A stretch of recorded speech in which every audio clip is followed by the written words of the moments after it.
O El Niño é um fenômeno que tem grande impacto nas mudanças climáticas e costuma causar consequências devastadoras quando ocorre. Hoje, vamos entender o El Niño e como ele afeta as mudanças de estação. Oi, eu sou a Bia e esse é mais um Momento Verde. Mas antes da gente começar, vou pedir para você se inscrever no nosso canal, curtir esse vídeo e ativar o sininho para a gente poder trazer mais vídeos como esse aqui. Primeiro, é importante compreender o que é esse fenômeno. O El Niño é um fenômeno natural caracterizado pelo aquecimento anormal das águas do Oceano Pacífico na sua porção equatorial. As origens do El Niño ainda são nebulosas e existem diversas teorias que tentam explicar por que esse fenômeno ocorre, como ciclos solares, erupções vulcânicas, acúmulo sazonal de águas quentes no Oceano Pacífico e baixas temperaturas na Ásia Central. Não se sabe ao certo o início desse fenômeno, mas registros arqueológicos, históricos, paleoclimáticos e relatos de navegadores sugerem que esse fenômeno já ocorre há mais de 500 anos. Outros especulam que o El Niño pode ter sido uma das principais causas para a crise agrícola que levou ao fim da civilização maia. Geralmente, esse fenômeno ocorre nos últimos meses do ano, com início entre setembro e dezembro, e dura entre um ano e meio. Existe um intervalo aproximado de 5 a 7 anos entre um evento e outro do El Niño. O aumento de temperatura do El Niño geralmente se mantém entre uma variação de 2 a 3,5 graus Celsius em casos extremos, como em 1998, que pode chegar a um aumento de 4 graus Celsius.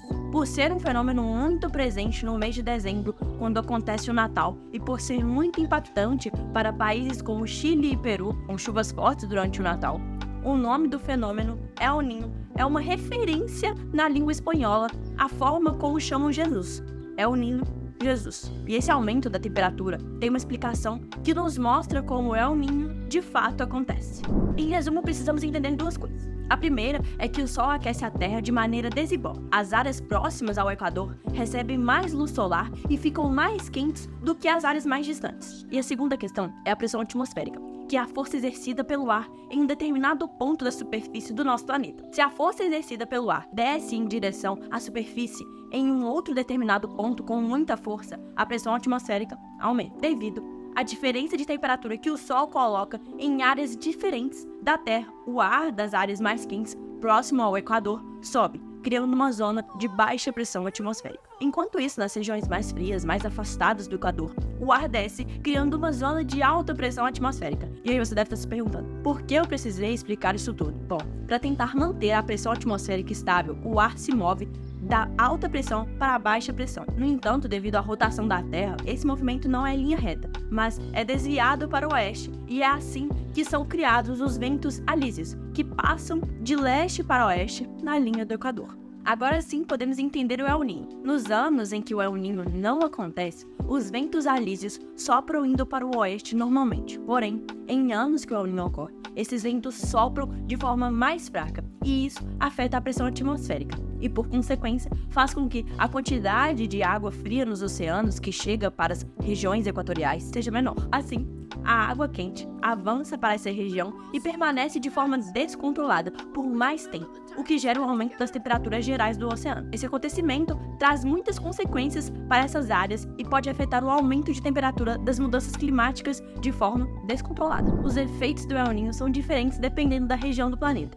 Em certos países como Índia, Indonésia, Austrália, Nova Zelândia, Colômbia, Peru, Bolívia e muitos países da América Central, o tempo fica muito quente e bastante seco. Nos Estados Unidos e Europa, geralmente a temperatura se eleva de forma descontrolada e os verões costumam ser extremos, porém com uma quantidade elevada de chuvas. Em partes dos Estados Unidos, algumas ilhas do Pacífico, em parte do Peru, Equador e outros países como Venezuela e as Guianas, a temperatura já se volta mais para chuvas intensas. No Brasil, os efeitos desse evento ocasionam secas prolongadas nas regiões Norte e Nordeste e chuvas intensas e volumosas no Sul. A verdadeira consequência desse fenômeno está no exagero das situações citadas acima, com a presença de alagamentos e enchentes, deslizamentos de terra, secas extremas e até incêndios florestais. Outra consequência se encontra na agricultura. Como as secas e os alagamentos se tornam presentes durante esse período, a agricultura sofre grandes baques em produtividade e pode até mesmo prejudicar os agricultores locais, familiares, que são obrigados a sair das regiões de cultivo para as grandes cidades. E isso é chamado de êxodo rural, que pode causar ainda mais problemas. Então, a economia também é afetada pelo El Niño. Em junho desse ano, 2023, foi confirmado que o El Niño aconteceria após o mês de setembro, durante o período da primavera, e meteorologicamente, da Metsu Meteorologia, divulgaram que esse pode ser um super El Niño com efeitos devastadores em certas regiões do Brasil.